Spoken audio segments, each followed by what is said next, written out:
وقالوا لن تمسنا النار إلا أياما معدودة قل أتخذتم عند الله عهدا فلن يخلف الله عهده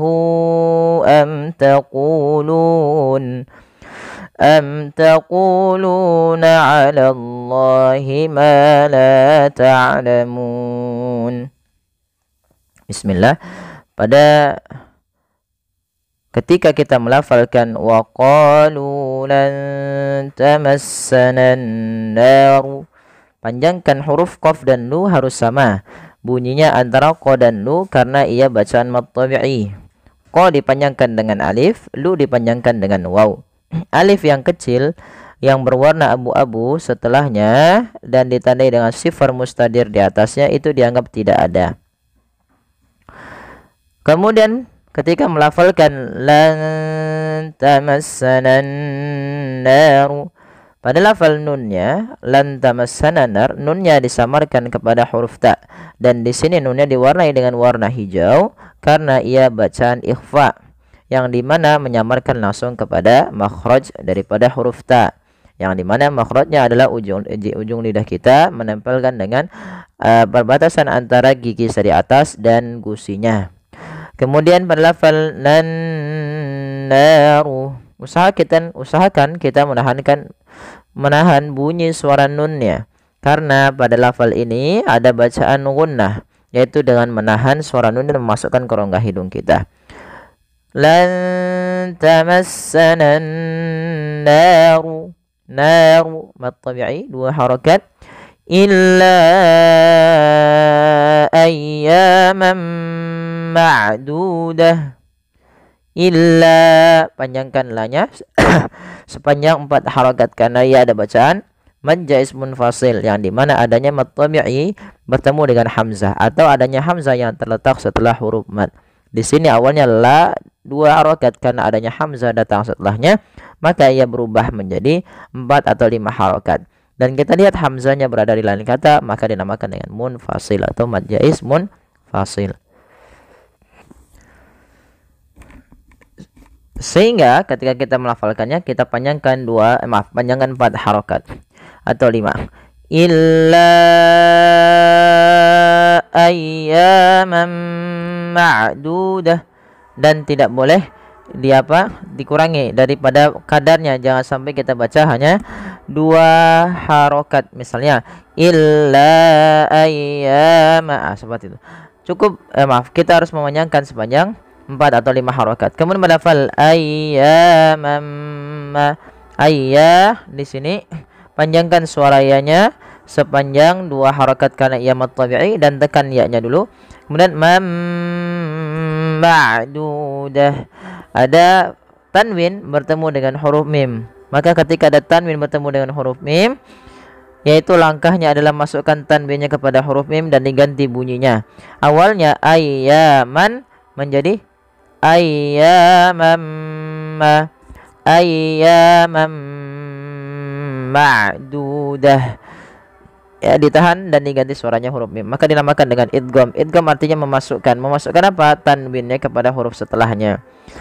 Kemudian ma'dudah, ada sebuah kaidah apabila adanya huruf ta marbutah, ini kan kita namakan dengan ta marbutah. Apabila ada ta marbutah terletak di akhir bacaan kita, maka ia diganti dengan huruf ha. Awalnya ma'dudah, kalau dibaca bukan ma'dudat lagi, tapi ma'dudah, ya, ma'dudah.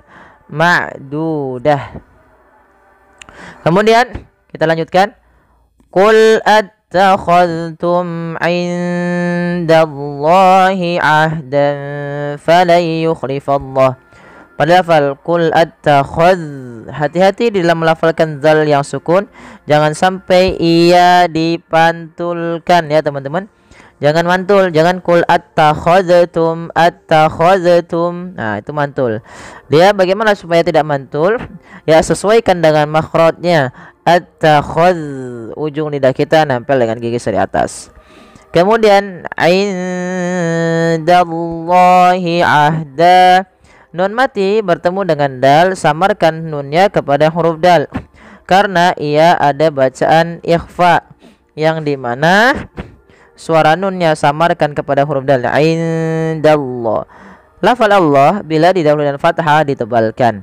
Kemudian ahdan falan yukhlifallahu ahdahu am taqulun.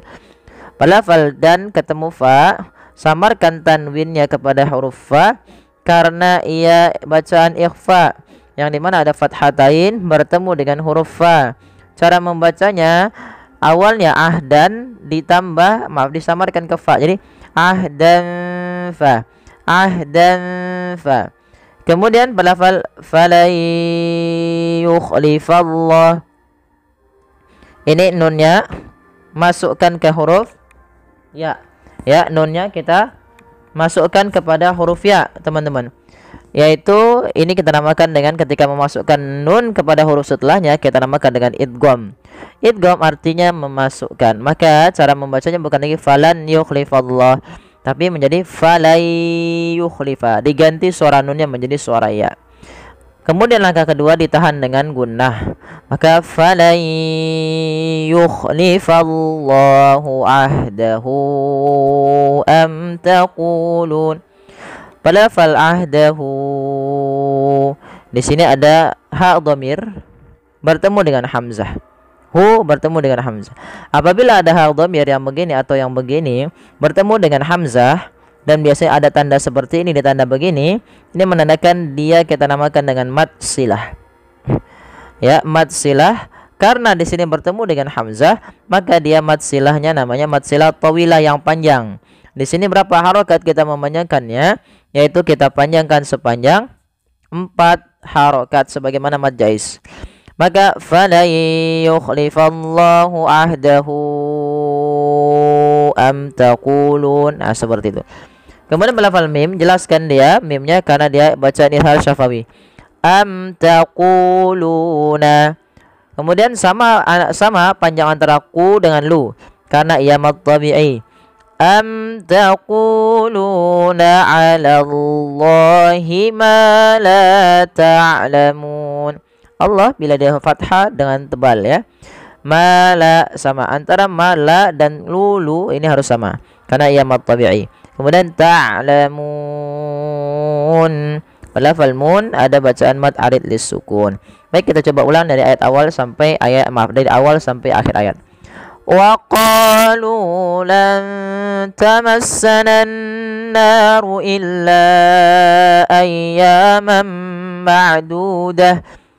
قل أتخذتم عند الله عهدا فلن يخلف الله عهده أم تقولون على الله ما لا تعلمون بلى من كسب سيئة وأحاطت به خطيئته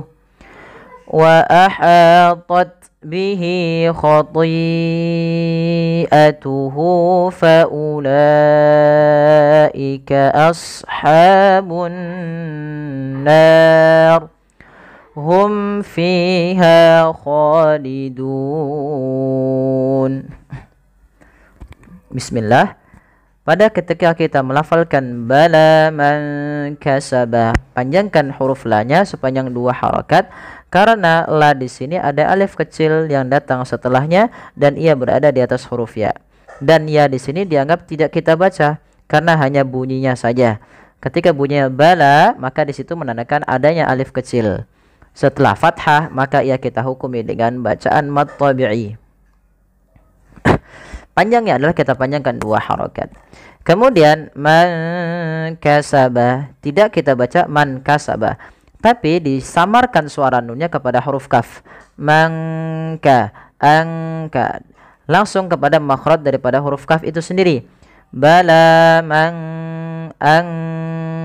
angka, ya. Dan di sini kita hukumi dengan bacaan ikhfa.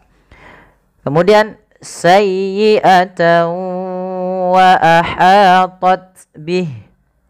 Pada lafal sayyi tekan di huruf ya-nya karena dia ya tasdid dan lembutkan, ya. Sayyi, bukan sayyi, bukan sayyi, bukan sayyi, tapi sayyi'ata. Sayyi'atan wa ahatat bih. Tidak dibaca sayyi'atan wa ahatat bih. Kenapa? Karena huruf tanwinnya dimasukkan ke huruf waw. Dan di sini langkah pertama kita namakan dengan idgham. Idgham itu artinya memasukkan tanwin atau nun sukun kepada huruf setelahnya. Awalnya bunyi sayyi'atan dengan huruf nun yang diakhirkan, karena dia bertemu dengan waw, huruf n-nya itu diganti dengan waw. Maka sayyi'atau. Langkah kedua ditahan dengan gunnahnya. Sayyi'atan wa, baru dilepaskan setelah dipanjangkan 2 harokat. Kemudian wa ahatat bih.